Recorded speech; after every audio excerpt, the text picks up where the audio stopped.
সীমান্তের ওপার থেকে লাগাতার উস্কানি আর সেই সুযোগে এপারে জাল নোটের কারবার। মালদার বৈষ্ণবনগরে উদ্ধার হলো 20 লক্ষ টাকার জাল নোট। জেলবন্দি দুষ্কৃতীকে জেরা করে বৈষ্ণবনগরে জাল নোটের কারবারের হদিশ পায় পুলিশ। 200 এবং 500 টাকার জাল নোট পুলিশ উদ্ধার করেছে।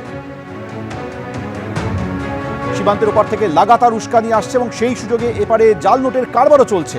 মালদার বৈষ্ণবনগরে অভিযান চালিয়ে 20 লক্ষ টাকার জাল নোট উদ্ধার হয়েছে। 200 এবং 500 টাকার জাল নোট পাওয়া গেছে। এর মধ্যে বৈষ্ণবনগরে জাল নোটের কারবার খবর পেয়ে পুলিশ অভিযান চালায় এবং সেই অভিযানে এই 20 লক্ষ টাকার জাল নোট উদ্ধার হয়েছে।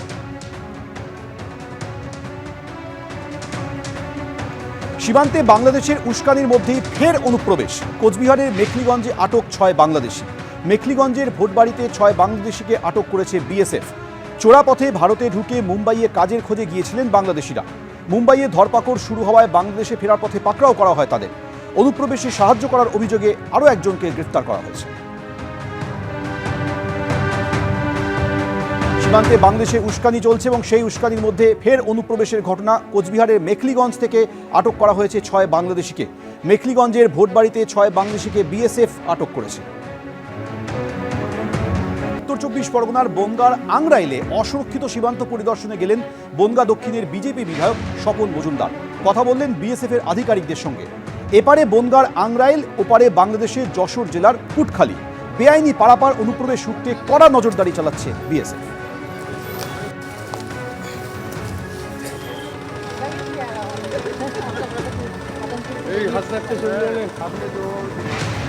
ভারত বাংলাদেশ সীমান্তে আংরাইল, সেখানে গাইঘাটার আংরাইলে বেশ কিছুটা অংশ, ওপারে বাংলাদেশের পুটখালি যশোর জেলার, এবং সেখানে মাঝখানে ইছামতি নদী পেরিয়ে গেছে এবং সেখানে খোলা সীমান্ত রয়েছে এবং খোলা সীমান্তে যারা রয়েছেন তারা যথেষ্ট আতঙ্কে রয়েছেন। এখানকার বাসিন্দাদের সাথে কথা বলবো। আপনারা তো এই খোলা সীমান্তে বহুদিন বসবাস করছেন, কতটা আতঙ্ক?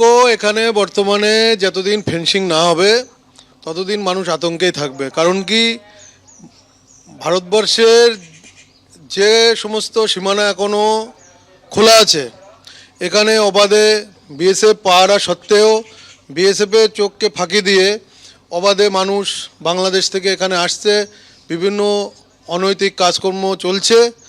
সেটা যতদিন ফেন্সিং এখানে না হবে সেটা রোখা অসম্ভব। যথেষ্ট আতঙ্কে আমরা রাত্রিবেলা তো কিছু কিছু দিন হয় আমরা ঘুমাতেই পারি না। এখনও মাঝে মধ্যে বাংলাদেশের লোক এপারে চলে আসে এবং তার জন্য আমরা খুবই আতঙ্কেই আছি। এখানে পরিদর্শনে এসেছেন বনগাঁ দক্ষিণের বিজেপি বিধায়ক স্বপন মজুমদার এবং তিনি বিএসএফদের সঙ্গে কথা বলেছেন। এবং এই যে খোলা সীমান্ত রয়েছে, এলাকার মানুষের আতঙ্ক কিভাবে দূর করবেন? খোলা সীমান্ত সারা পশ্চিমবঙ্গে প্রায় 600 কিলোমিটার এখনও ফেন্সিং বাকি আছে।